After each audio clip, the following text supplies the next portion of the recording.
Hai, Assalamualaikum. Salam sejahtera. Anda bersama saya, Afizal Zaman, bertemankan dengan rakan setugas Nailah Huda dalam Awni Pagi. Nailah sekarang ini bekerja daripada rumah dan kami hari ini 8.30 pagi ini nak membawakan anda mengenai satu perkara yang berlaku di Beluran Sabah, yang mana kalau kita lihat pakar-pakar kesihatan menyatakan kebimbangan peningkatan kes COVID-19 di negeri itu membuatkan peralatan, kelengkapan dan juga infrastruktur kesihatan di negeri itu menjadi tidak mencukupi. Dan di Beluran, beberapa sukarelawan mengejar masa untuk bina 2 bilik isolasi di Hospital Beluran dan 1 bilik khusus untuk wad bersalin bagi pesakit COVID-19 dan satu lagi bilik khusus buat jururawat memakai dan membuang peralatan pelindungan diri PPE. Dan hasil kerjasama Beluran Hope, NGO yang bertanggungjawab untuk inisiatif ini bersama dengan beberapa sukarelawan dan juga dengan beberapa petugas kesihatan Kementerian Kesihatan sendiri, hasil inisiatif ini dijangka disiapkan minggu ini. Jadi untuk menceritakan lebih lanjut tentang inisiatif tersebut dan juga bagaimana situasi terkini di Beluran, bersedia secara talian Lina Ramsah yang merupakan pengasas NGO Beluran Hope yang sudah pun bertugas lumus menyediakan 2 bilik isolasi tersebut. Terima kasih. Selamat pagi, Lina.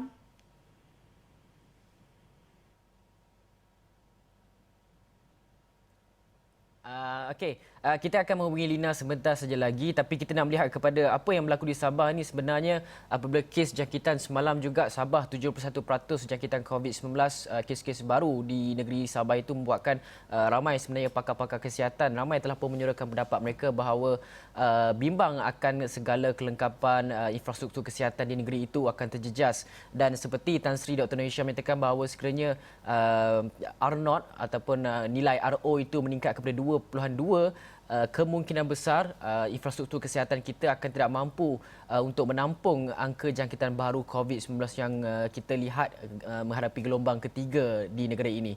Nailah. Ya, dan seperti yang saya katakan tadi, beberapa pakar kesihatan ada meluahkan kebimbangan mereka tentang infrastruktur kesihatan di Sabah ini yang sedia ada sebelum COVID-19 pun sudah mengalami pelbagai cabaran. Jadi lagi-lagi dengan dikenakan gelombang ketiga COVID-19 ini, ramai yang bimbang bahawa infrastruktur ataupun sistem kesihatan di sana bakal lumpuh sekiranya kes terus meningkat dalam masa yang akan datang. Jadi kalau kita lihat, ini memerlukan kerjasama pelbagai pihak dan sangat menarik untuk kita lihat di Sabah bagaimana kerjasama antara kerajaan menerusi Kementerian Kesihatan dan juga kerjasama bersama dengan NGO underground seperti Beluran Hope dan juga sebentar lagi kami akan bersama dengan Mercy Malaysia menceritakan tentang kerjasama ini kerana situasi COVID-19 di Sabah begitu mendesak dan memerlukan kerjasama setiap lapisan masyarakat. Ya, betul tu. Dan untuk itu kita bersama dengan seorang individu yang mengusahakan satu projek membina bilik isolasi COVID-19 di Beluran, pengasas Beluran Hope, iaitu Lina Ramsah yang kini berada dan juga bersama kami melalui talian telefon.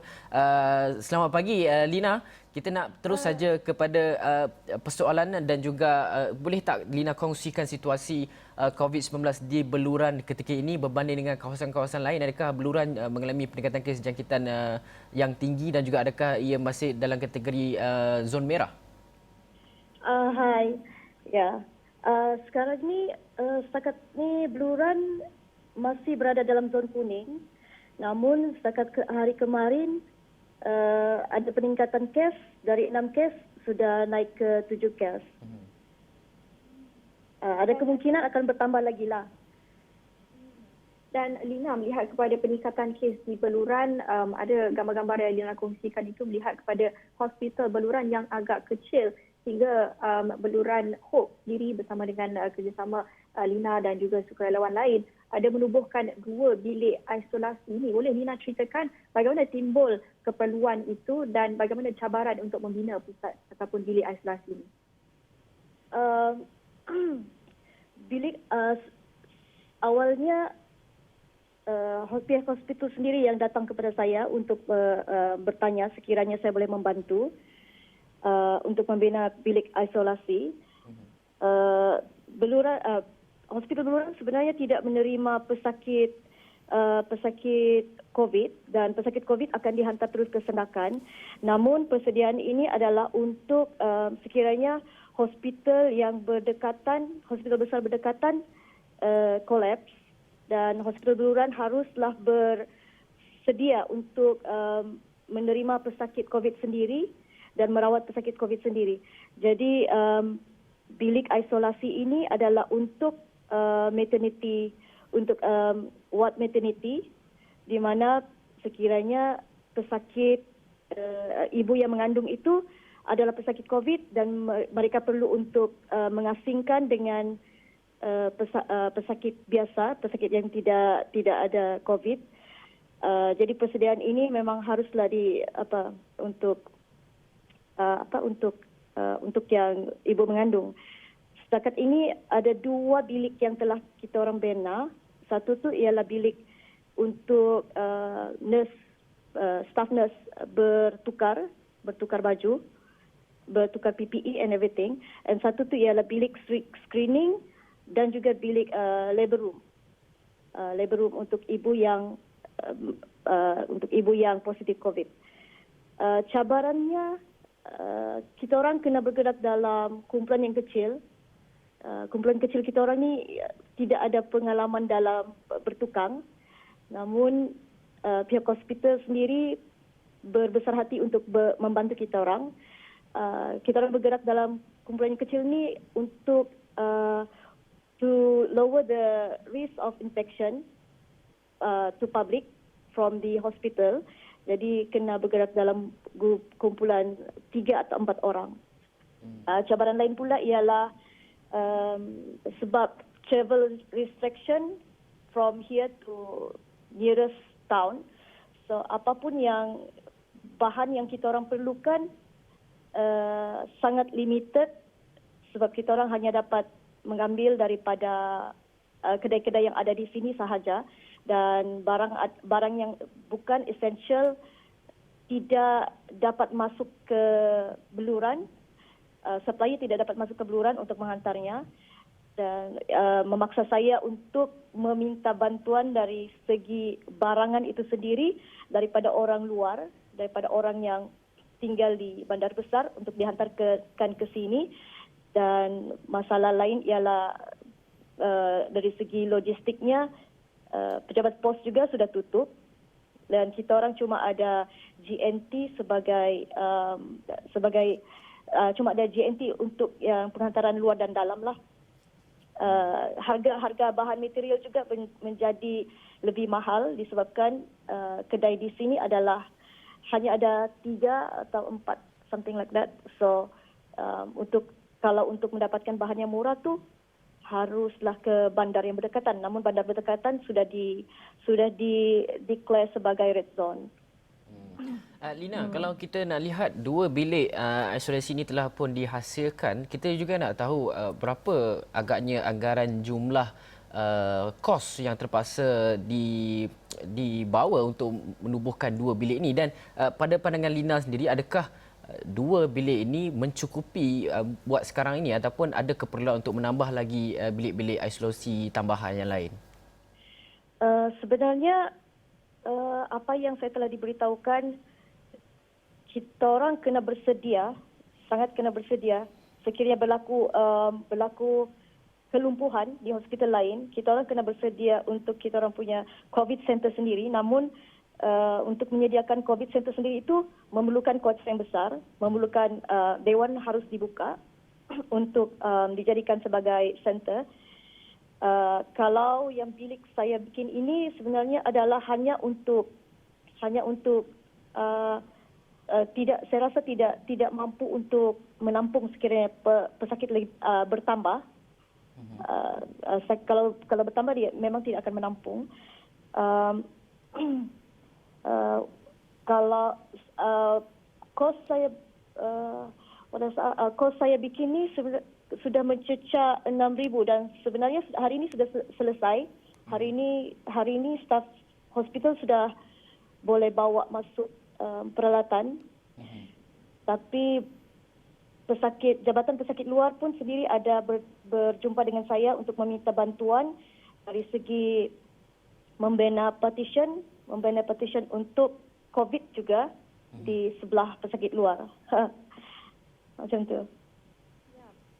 Lina, kita nak faham juga bagaimana kerjasama antara NGO dan juga pihak kerajaan di sana kerana seperti yang Lina katakan tadi, sebenarnya NGO Lina sendiri yang dimaklumkan oleh pihak hospital, pihak kementerian bahawa ada keperluan untuk menubuhkan bilik-bilik isolasi ini. Jadi adakah kerjasama itu sangat diperlukan ketika ini di Sabah? Adakah kementerian memerlukan bantuan NGO? Ya, pada saya kementerian memerlukan kementerian memang memerlukan kerjasama daripada NGO sebab apa yang saya lihat di hospital lain, hospital besar, ada antara rakan-rakan NGO saya yang lain sedang bertugas dari segi mengubur jenazah pesakit COVID dan bergerak memberi bantuan. Pada saya memang pada saat ini kerajaan sangat memerlukan NGO untuk bergerak. Memang sangat memerlukan. Dan sebenarnya saya sendiri pun dengan hospital sudah bekerjasama dari tahun 2018 dan ada kemungkinan sebab itu mereka rasa lebih selesa dengan saya untuk bekerja dan mereka tahu saya sentiasa ready. Tim saya sentiasa bersedia untuk membantu mereka. Lina, situasi di Sabah ni sudah pasti kalau kita tak tangani dengan baik, ia akan membuatkan kelumpuhan dalam sistem infrastruktur kesihatan di Sabah itu sendiri ketika mana angka COVID-19 terus menjengah dengan tinggi di negeri bawah bayu itu. Jadi apa agaknya harapan Lina dalam usaha memastikan bahawa segala program-program ataupun inisiatif yang dibawa oleh NGO-NGO seperti Lina dapat direalisasikan dalam usaha kita untuk memastikan bahawa infrastruktur di Sabah, infrastruktur kesihatan itu tidak lumpuh. Dalam masa yang sama juga orang ramai di Sabah itu patuh kepada SOP-SOP yang telah pun ditetapkan. Apa lagi saranan, nasihat dan perkara-perkara yang diperlukan oleh Lina? Nasihat dari segi apa ya? Nasihat dari segi kepada orang ramai yang mahu menyertai frasa ataupun program Kita Jaga Kita. Ini ketika mana kerjasama antara orang ramai, bukan sahaja pihak kementerian dan juga NGO, tapi kerjasama antara orang ramai untuk membantu kementerian dan juga NGO merealisasikan program-program dan juga inisiatif dalam usaha untuk memastikan bahawa sistem kesihatan di Sabah itu tidak lumpuh. Pada saya, apa yang perlu ialah rakyat memain peranan dengan duduk di rumah, tidak berjalan, sekiranya tidak keperluan, tidak perlu berjalan, dan juga sentiasa memastikan keluarga masing-masing, sentiasa memastikan jiran masing-masing tidak ada dalam kesusahan, macam tu. Lina, satu lagi sebelum kita berpisah, kita juga nak faham selain daripada isu COVID-19, pastinya penduduk di Beluran dan di seluruh Sabah berdepan dengan PKPD yang selain daripada kebimbangan mengenai aspek kesihatan tetapi juga memerlukan akses barang keperluan, makanan dan selainnya ada juga yang mungkin tidak dapat mencari pendapatan mereka ketika ini. Jadi apa situasi sejak PKP dilaksanakan terutamanya di Beluran, bagaimana untuk akses mendapatkan barang keperluan dan makanan bagi penduduk di sana? Setakat ni di Beluran untuk mendapatkan barang keperluan tu masih boleh sebab kita orang berada di zon merah, di zon kuning, tidak seperti di zon merah, dan penduduk masih boleh mendapatkannya di kedai-kedai runcit berbuka seperti biasa, kecuali kedai yang tidak menjual barangan essential macam barang elektrik and something like that. Dan saya dan tim saya sendiri pun sudah bersedia sekiranya berlaku lagi seperti PKP 1 dahulu, kami akan bersedia dengan agihan bantuan seperti yang kita orang telah buat dulu. Okey, baiklah, terima kasih pengasas Beluran Hope Lina Ramsa atas perkongsian mengenai pembinaan 2 bilik isolasi COVID-19 di Beluran itu untuk memastikan bahawa hospital di Beluran itu tidak lumpuh sekiranya angka jangkitan baru COVID-19 meningkat dengan mendadak dan kita harapkan lebih banyak NGO-NGO tampil ke depan membawa idea-idea masing-masing untuk merangka program ataupun inisiatif membantu petugas kesihatan Barisan Harapan itu. Okey Naila, mungkin kita nak pergi berhenti dahulu rehat seketika, kita akan kembali selepas ini.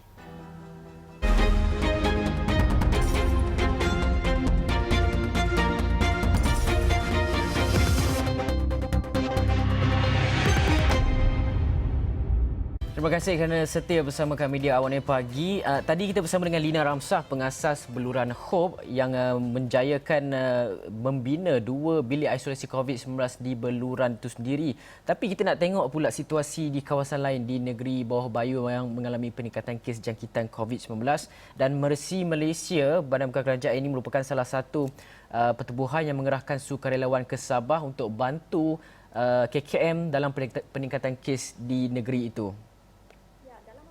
Mercy Malaysia juga baru saja menubuhkan satu talian bantuan bagi frontliners ataupun petugas kesihatan di Sabah untuk mereka mungkin memberi sokongan dari sudut psikososial, psikologi, sokongan mental dan emosi kerana mereka berdepan dengan peningkatan kes dan juga keadaan yang begitu mendesak di Sabah. Jadi kita nak menceritakan tentang operasi mereka Mercy Malaysia di Sabah dan sudah bersedia menerusi Skype untuk mengulas lanjut. Said Al-Huzari merupakan pengurus besar operasi Mercy Malaysia. Selamat pagi Said dan terima kasih bersama kami di Awani Pagi. Boleh berikan gambaran tentang situasi COVID-19 di Sabah ketika ini? Kerana Said, kita lihat ada pihak yang kata situasi terkawal, tetapi ada juga yang melihat pakar-pakar menjangkakan sistem kesihatan di Sabah ini bakal lumpuh sekiranya kes terus meningkat. Bagaimana situasi on the ground di sana, Said? Okey, terima kasih Fizi dan Naila. So, perkara yang kita dengar ni sebenarnya adalah sesuatu yang kita boleh dikatakan di dalam jangkaan lah, terutamanya di dalam waktu krisis di mana permintaan untuk services itu melebihi daripada bekalan yang sedia ada.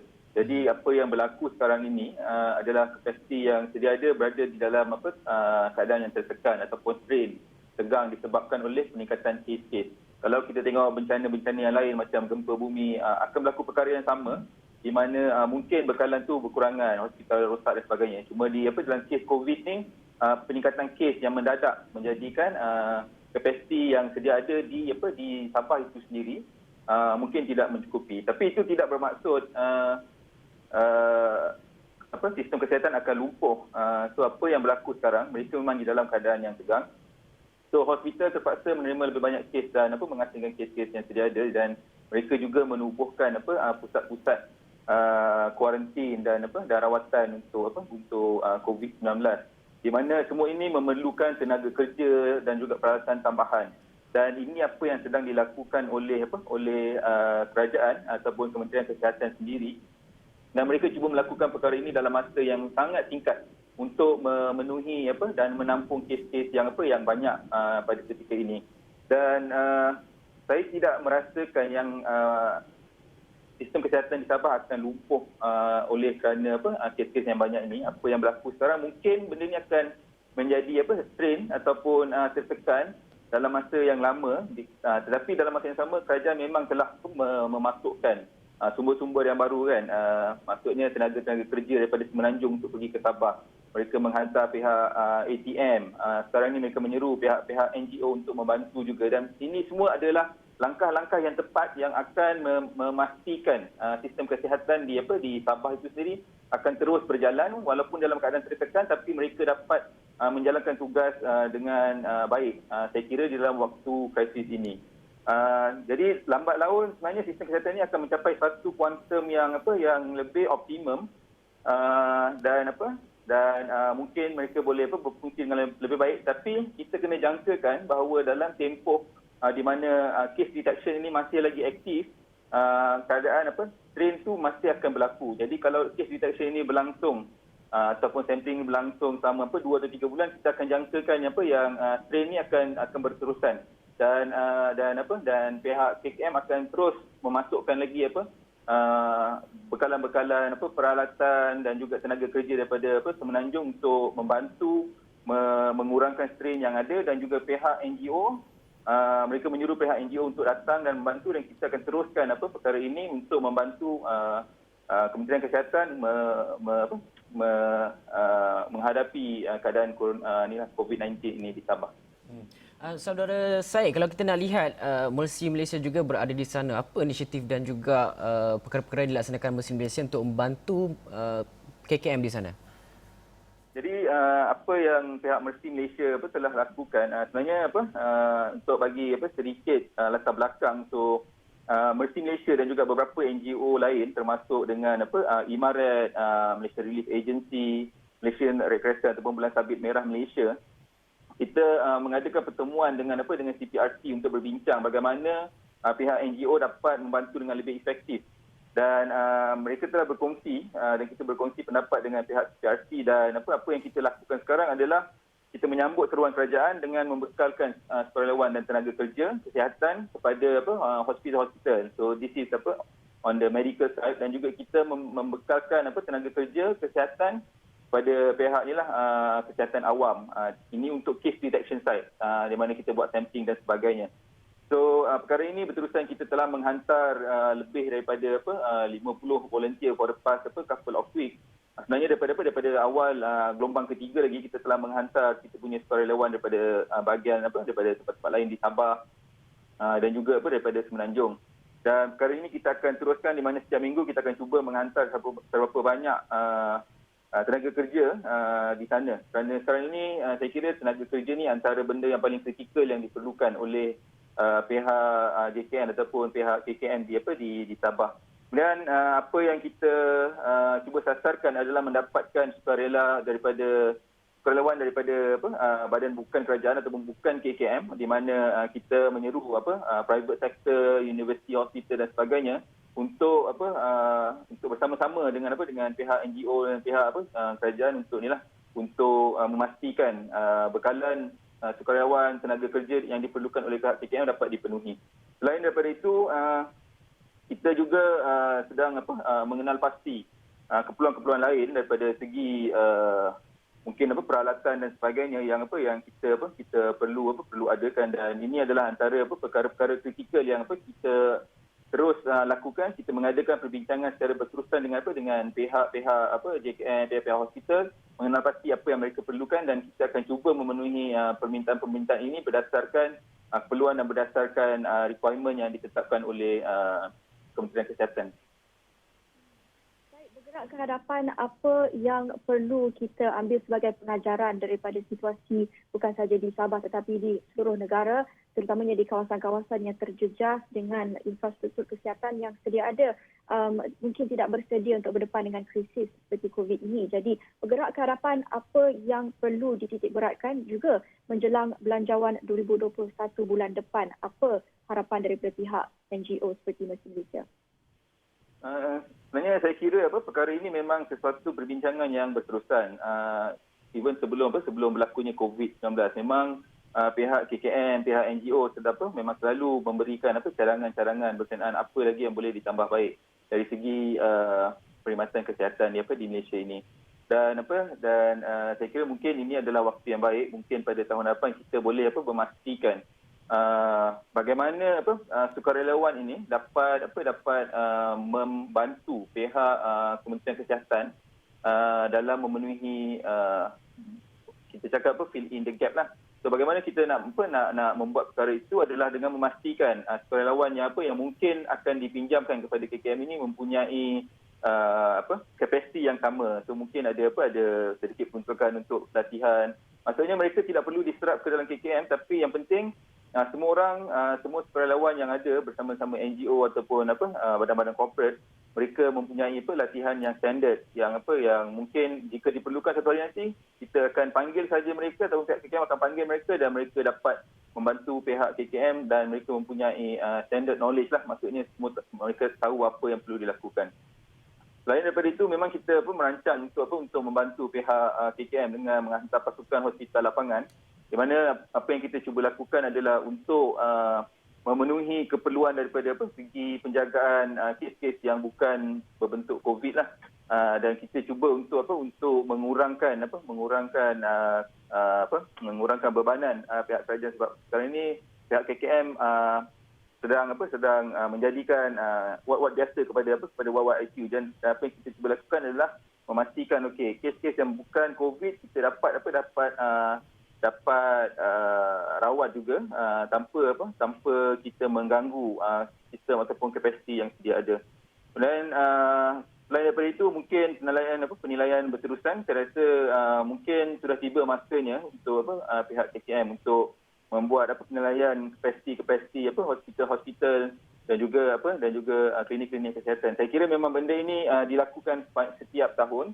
Cuma mungkin sekarang ini ada keperluan-keperluan lain yang mungkin dari segi bagaimana menangani isu-isu COVID-19 ataupun pandemik, dan bagaimana meningkatkan kapasiti yang ada di dalam daerah itu sendiri untuk menangani isu-isu ini di masa hadapan. So ini antara perkara-perkara yang saya kira jika dapat dimasukkan di dalam belanjawan tahun hadapan, pasti dapat memenuhi keperluan untuk menghadapi kes-kes COVID di masa-masa akan datang, di mana saya kira sebenarnya perkara ini mungkin dapat ditangani dengan lebih baik dengan penglibatan banyak NGO, badan-badan bukan kerajaan tempatan yang berada di situ sendiri, dan jika mereka ni sebahagian daripada the whole health infrastructure, benda ini akan menjadi lebih baik, dan kita panggil lebih sustainable, dan kapasiti mereka akan ada dengan lebih baik di masa hadapan, sementara mereka menunggu bantuan-bantuan lain yang akan dihantar daripada Semenanjung itu sendiri. Okey, terima kasih Pengurus Besar Operasi Mercy Malaysia Syed Al-Huzari yang menceritakan mengenai apa kerjasama dan juga langkah-langkah yang dilakukan oleh NGO di sana di Sabah untuk memastikan bahawa sistem infrastruktur kesihatan di negeri itu tidak lumpuh ketika mana angka COVID-19 terus meningkat di negeri itu. Terima kasih sekali lagi kepada saudara Syed sebentar tadi berkongsikan mengenai segala perkara yang dilakukan oleh mereka. Okey, dalam masa yang sama ini adalah berita yang baru saja kami terima, iaitu pengguna di Selangor yang terjejas dijangka terima bekalan air bermula 8 pagi Selasa hari ini, dan Air Selangor dalam satu kenyataan memaklumkan ini selepas semua 4 loji terjejas sudah kembali beroperasi pada pukul 6 petang Isnin, dan 4 loji itu terdiri daripada loji rawatan rantau panjang, SSP 1, 2 dan 3 dihentikan tugas 2 pagi Isnin kerana masalah pencemaran bau. Itu adalah berita yang bagi saya menggembirakan buat seluruh warga Lembah Kelang. Sekian dari kami, saya Hafizah Zaman dan juga Nailah Huda. Assalamualaikum, salam sejahtera.